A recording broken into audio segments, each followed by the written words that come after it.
नमस्कार विद्यार्थी मित्रांनो, तुम्हा सर्वांचं आपल्या नो थिंग्स या यूट्यूब चॅनलमध्ये हार्दिक स्वागत आहे। आजचा आपला विषय आहे वर्तुळ।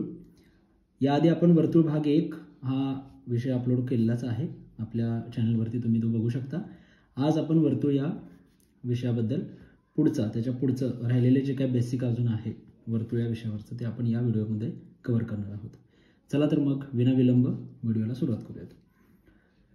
जे आपण याच्या आधीच्या व्हिडिओमध्ये आपण बघितलं होतं की वर्तुळ हा विषय जो आहे तो अगदी 6वी पासून ते 10वी पर्यंत सगळ्या इयत्तांसाठी अत्यंत महत्त्वाचा असा हा वर्तुळ पार्ट असतो। त्यामुळे याच्या सगळ्या बेसिक ज्या कन्सेप्ट आहेत त्या समजून घेणं इम्पॉर्टंट आहे।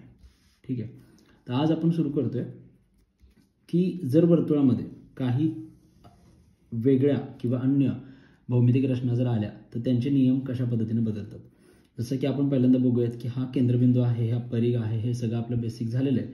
आता याच्या पुढे वर्तुळामध्ये जर एखादा कोन असेल तर बघा, कोनाचे पण वर्तुळातले प्रकार आहेत असे की जो केंद्रबिंदूवरती असतो तो आपला केंद्रीय कोन असतो। ठीक आहे, आणि जो केंद्रबिंदूच्या सोडून परिघावरती असतो तो आपला परिघीय कोन असतो। तर हे दोन जे कोन आहेत हे अशा प्रकारचे दोन कोन आपल्याला वर्तुळामध्ये बघायला मिळतात। त्यांना आपण नाव देऊयात। समजा ओ हे केंद्र असेल तर हा AOB हा एक कोन झाला आणि हा AMB हा एक कोन झाला। तर जो केंद्रबिंदूपाशी असतो त्याला आपण म्हणतो केंद्रीय कोन किंवा सेंट्रल अँगल। मग या केंद्रीय कोनाचं माप किंवा याचा नियम काय असतो आणि हा जो परिघीय कोन आहे त्याचा नियम काय असतो। तर हे दोन कोन आपल्याला समजून घेतल्यानंतर याच्या नियमांबद्दल आपण समजून घेऊयात। हा जो सेंट्रल अँगल आहे, केंद्रीय कोन आहे, या केंद्रीय कोनाने आपण या आधीच्या व्हिडिओमध्ये बघितलंय की हा एक वर्तुळ कंस तयार केलेला आहे। ठीक आहे, तर या केंद्रीय कोनाचं माप आणि याच्या समोर असलेल्या या वर्तुळ कंसाचं माप हे सारखं असतं। म्हणजे काय कळलं आपल्याला, तर केंद्रीय कोन हा इक्वल असतो त्याच्या समोरच्या कंसाबरोबर। ठीक आहे, हा जो कंस बनवलाय तो मग आपण इथे असं म्हणू शकतो की कोन AOB बरोबर आहे कंस AB। ठीक आहे, या पद्धतीने आपल्याला केंद्रीय कोनाचा नियम मिळतो। त्यानंतर हा जो कोन आहे आता परिघीय कोन, तर ह्या कोनाचा काय नियम आहे, तर हा कोन त्याच्या समोरच्या केंद्रीय कोनाच्या निम्मा असतो, म्हणजे हाफ असतो। ओके, या कोनाला बोलतात आंतरलिखित कोन आणि त्यांनी केलेला कंस जो आहे त्याला म्हणतात आंतरखंडित कंस। ठीक आहे, मग आपण असं इथे म्हणू शकतो की कोन AMB जो असतो तो त्याच्या कंसाच्या समोरच्या कंसाच्या निम्मा असतो। ठीक आहे, 1/2 कंस त्याचा आहे तोही AB। तर हे दोन आपल्याला नियम मिळतात, केंद्रीय कोनाचे आणि परिघीय कोनाचे।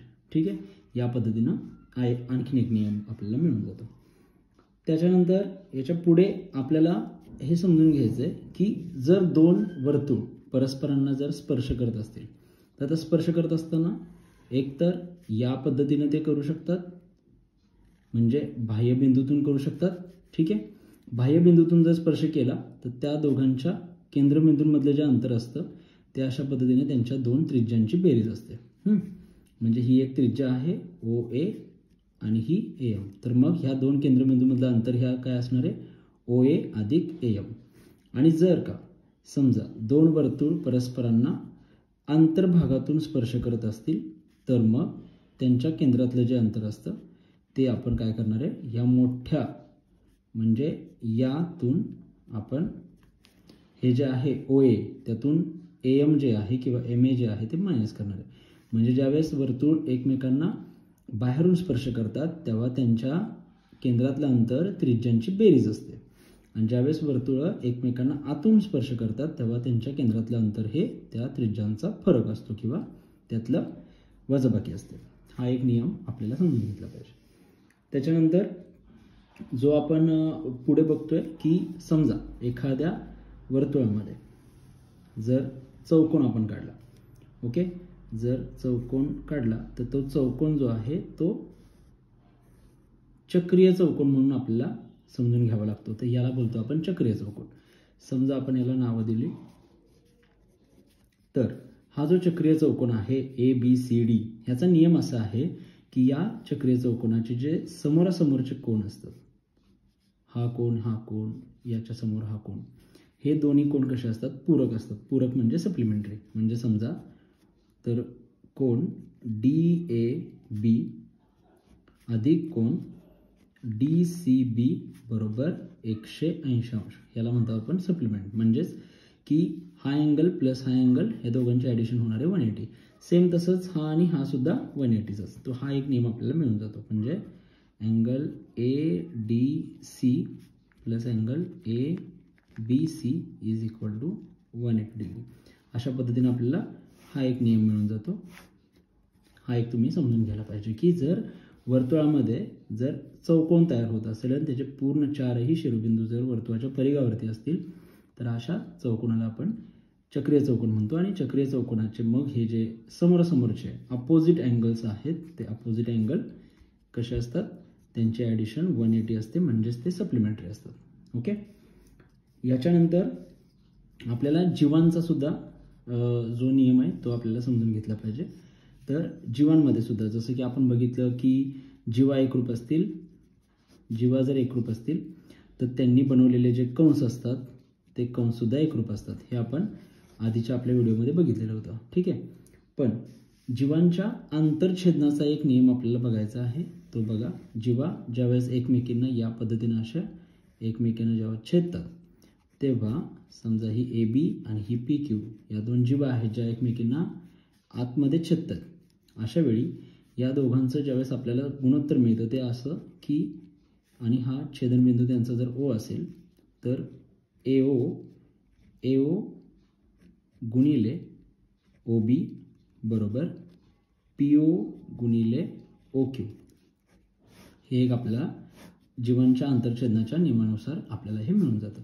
या पद्धतीने तुम्ही वर्तुळ या विषयातले जे आपले मागच्या व्हिडिओमध्ये राहिले होते ते आपण सगळेचे सगळे नियम जे आहेत ते ह्याच्यामध्ये कव्हर केले. ठीक आहे.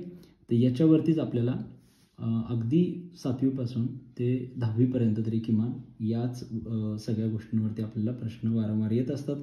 त्यामुळे वर्तुळाचं जे क्षेत्रफळ आहे त्याचं जे सूत्र असतं, त्यानंतर परिघ त्याचं सूत्र जे असतं, त्यानंतर त्रिज्या आणि व्यास यातला जो काय संबंध आहे त्याच्यामध्ये जे काय आहे यातले बारकावे, त्यानंतर वर्तुळामध्ये ज्यावेळेस आकृत्या येतात अशा वेगवेगळ्या आकृत्या येतात या किंवा यांच्यातला जो नियम आहे तो, जीवांचा जो नियम असतो, स्पर्शिकेचा नियम असतो, हे सगळे नियम आपण या व्हिडिओच्या माध्यमातून आपण कव्हर करण्याचा प्रयत्न केला आहे. त्यामुळे तुम्हाला या व्हिडिओमधून वर्तुळ या विषयाबद्दल तरी सगळे क्लॅरिटी येऊन जाईल आणि तुम्हाला हे व्हिडिओ जे आहेत ते नक्कीच गणितं सोडवण्यासाठी हेल्पफुल होतील.